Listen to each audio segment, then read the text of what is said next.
கர்த்தருடைய பரிசுத்த நாமத்துக்கு மகிமை உண்டாவதாக. இந்த காலைவேளையிலே தொடர்ந்து தேவனுடைய வார்த்தையை தியானிக்க கர்த்தர் கிருபை செய்வீராக. இதோ 128ஆம் சங்கீதம் 5ஆம் வசனம் என்பது, கர்த்தர் சியோனிலிருந்து உன்னை ஆசீர்வதிப்பாராக, நீ எருசலேமின் வாழ்வை காண்பாய் என்ற வார்த்தையின்படி நாம் தியானித்துக் கொண்டிருக்கிறோம். ஒரு குடும்பம் எருசலேமின் வாழ்வை காண வேண்டுமானால், சுகித்திருக்க வேண்டுமானால், ஆசீர்வதிக்கப்பட வேண்டுமானால், அந்த குடும்பத்திலே அன்பு, தாழ்மை, கர்த்தருக்கு ஸ்தோத்திரம், நல்ல இனிய சொற்களினால் பேசத்தக்க விதத்திலே வார்த்தைகள் நிறைந்த ஒரு குடும்பமாய் காணப்பட வேண்டும். அது மாத்திரமல்ல, ஜெபிக்கிற ஒரு குடும்பமாய், ஆராதிக்கிற ஒரு குடும்பமாய், உண்மையுள்ள ஒரு குடும்பமாய், எல்லாவற்றுக்கும் மேலாக சாட்சியுள்ள ஒரு குடும்பமாய் காணப்பட வேண்டும். இந்த கடைசி நாளிலே கூட நாம் கனி கொடுக்கக்கூடிய ஒரு குடும்பமாய் காணப்பட வேண்டும். இதை தான் யோவான் சுவிசேஷம் 15ஆம் அதிகாரம் 16ஆம் வசனத்திலே வாசிக்கும் போது, நான் உங்களை தெரிந்து கொண்ட நோக்கமே நீங்கள் போய் கனி கொடுக்கும்படி, உங்கள் கனி நிலைத்திருக்கும்படி உங்களை ஏற்படுத்தினேன்.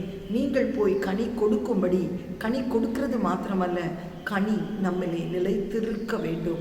ஹல்லேலூயா. அதனால் தான் ஆண்டவர் சொல்றார், நானே மெய்யான திராட்சை செடி, என் பிதா திராட்சை தோட்டக்காரர். என்னில் கனி கொடாது இருக்கிற கொடி எதுவோ அதை அவர் அறுத்து போடுகிறார். கனி கொடுக்கிற கொடி எதுவோ அது இன்னும் அதிக கனிகள் கொடுக்கத்தக்கதாக அதை சுத்தம் செய்வார் என்று வேதம் சொல்கிறது. நாம் அதிகமாய் கனி கொடுக்கும் போது கர்த்தர் நம்மை அதை சுத்தம் செய்வார். ஏசாயா 27 நாம் வாசிக்கிறோம், நாம் கனி கொடுக்க தொடங்கும் போது அவர் இரவும் பகலும் அதை காப்பாற்றி நீர் பாய்ச்சி எந்த சேதமில்லாதபடி காக்கிற தேவனாய் இருக்கிறார். மத்தேயு சுவிசேஷம் 7ஆம் அதிகாரம் 16லிருந்து 21 வாசிக்கும் போது, உங்களை எதனால் அறிவார்கள்? கனிகளினால் என்று வேதம் சொல்கிறது. நல்ல மரம் நல்ல கனியை கொடுக்கும், கெட்ட மரம் கெட்ட கனியை கொடுக்கும். கனி கொடாத மரமெல்லாம் வெட்டுண்டு அக்கினியிலே போடப்படும். உங்களை எதனால் மற்றவர்கள் அறிவார்கள்? உங்களுடைய கனிகளினால் அல்லவா. அந்த கனி என்றால் என்ன அர்த்தம்? ஆப்பிள், ஆரஞ்சா? இல்லை.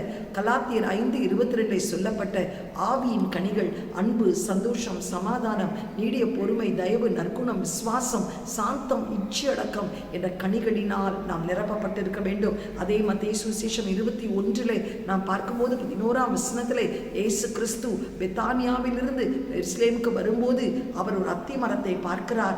அத்தி மரத்திலே கனி இருக்கிறதா என்று பார்க்கிறார். அத்தி மரத்துக்கு ஒரு சுபாவம் உண்டு. எல்லா மரங்களும் பூ பூத்து காய் காய்த்து பின்பு கனி கொடுக்கும். ஆனால் அத்தி மரம் இலைகள் செழிக்கவே கனி கொடுக்கும். ஆனால் அவர் தூரத்திலிருந்து பார்க்கும்போது இலைகள் செழித்திருக்கிறது, ஆனால் கனியை எதிர்பார்த்து கிட்டே வருகிறார். இலை செழித்திருக்கிறது, கனி இல்லை. அதனால் அந்த மரத்தை அவர் சபிக்கிறார். அது வேரோடு பட்டு போகிறது. இதை சீஷர்கள் கேட்கிறார்கள், இது எப்படி வேரோடு பட்டு போயிற்று என்றார். It was showing a wrong green signal. இலைகள் இருந்தது, ஆனால் தேவன் எதிர்பார்க்கிற கனி அதில் இல்லை. இன்றைக்கு நாம கூட நல்ல ஜெபிக்கிறவர்களா இருக்கலாம், பாடுகிறவர்களா இருக்கலாம், ஆராதிக்கிறவர்களா இருக்கலாம், வேதத்தை வாசிக்கிறவர்களா இருக்கலாம், ஏன் பிரசங்கிக்கிறவர்களாய் கூட இருக்கலாம். ஆனால் தேவன் எதிர்பார்க்கிற கனி நம்மிடத்தில் இல்லாத பட்சத்திலே நம்முடைய வாழ்க்கை சபிக்கப்பட்ட ஒரு வாழ்க்கையா இருக்கும். முந்தின ஆதாமுக்கு பாவத்தை மூட, நிர்வாணத்தை மூட இலைகள் போதுமானதாய் இருந்தது. பிந்தின ஆதாமாகிய பரிசுத்த ஆவியானவர் நம்முடைய இலைகளை எதிர்பார்க்கவில்லை, கனிகளை தான் எதிர்பார்க்கிறார். லூக்கா சுவிசேஷம் 13ஆம் அதிகாரத்திலே கூட நாம் பார்க்கும்போது கர்த்தருக்கு ஸ்தோத்திரம், அந்த அத்தி மரத்தை கனி தேடி வருகிறார், ஆனால் கனி இல்லை.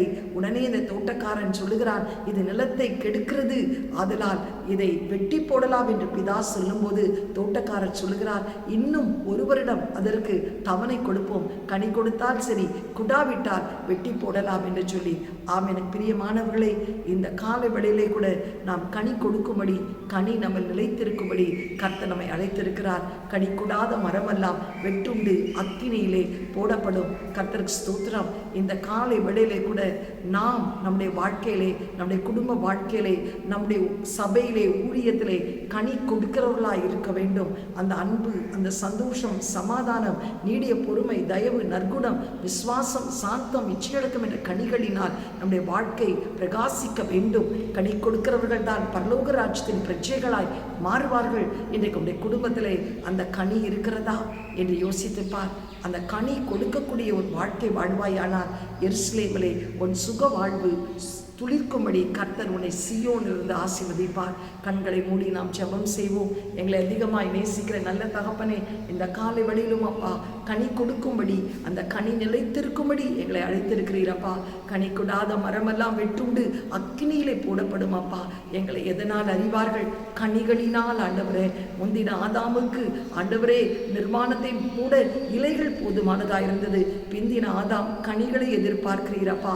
நல்ல கனி கொடுக்கக்கூடிய ஒரு வாழ்க்கையை எங்கள் வாழ்க்கையில வாழ கிறிஸ்து இயேசுவின் சிந்தை எங்களை ஆக்கிரமிக்கட்டும். கிறிஸ்து இயேசுவின் திவ்ய சுபாவத்தினால் எங்களை நிரப்பும்படி ஜெபிக்கிறோம். ஆண்டவரே அப்பா, கனி கொடுக்கும் போது கனி கொடுக்கிற மரத்தை இன்னும் அதிக கனி கொடுக்கும்படி நீ சுத்தம் செய்கிறீரப்பா, நீர் பாய்ச்சுகிறீரப்பா. இரவும் பகலும் அதை காத்து காப்பாற்றுகிறீர். அப்படிப்பட்ட ஒரு குடும்பமாய் எங்கள் குடும்பம் செழிக்க உதவி செய்யும். இயேசுவின் மூலம் நல்ல பிதாவே, ஆமென். God bless you. Have a blessed day. Amen.